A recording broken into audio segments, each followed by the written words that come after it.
In a mobile home park in Oldsmar, Sandra Teeters prepares for hurricane season. This is my emergency evacuation kit or my go bag. Food, toiletries, cash, sunscreen, batteries, you name it, she has it ready. This is my emergency information.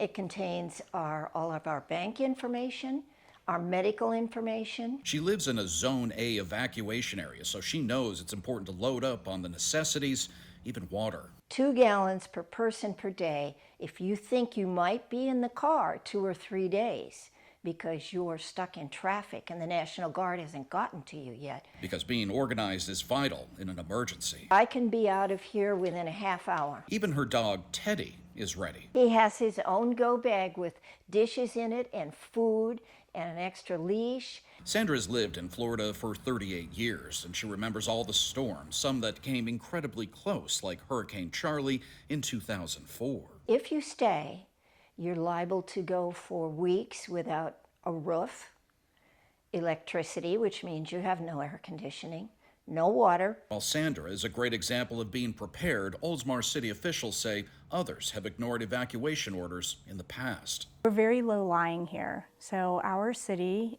everyone's either in an A or a B zone, and we have one mobile home park. So it's often that everyone is called to evacuate.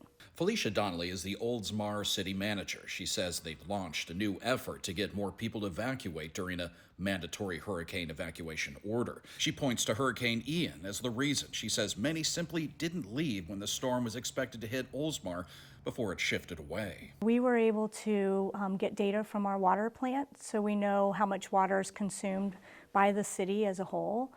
Under mandatory evacuation, we only realized a 20% decrease in the water, which means that people really didn't evacuate. So we're concerned about that. So they came up with the idea to have residents and business owners sign a voluntary pledge that they'll leave if asked. City officials say by taking the pledge, people aren't just making a promise to themselves and their families, but also the community. The goal is to transform hurricane evacuation from a reactive response to a proactive commitment. Sandra signed, and she hopes others do too. I think it's an excellent effort. I think it'll save a lot of lives. For her, one of the biggest ways to prepare is to be willing to go. Jeff Van Sant, Spectrum News.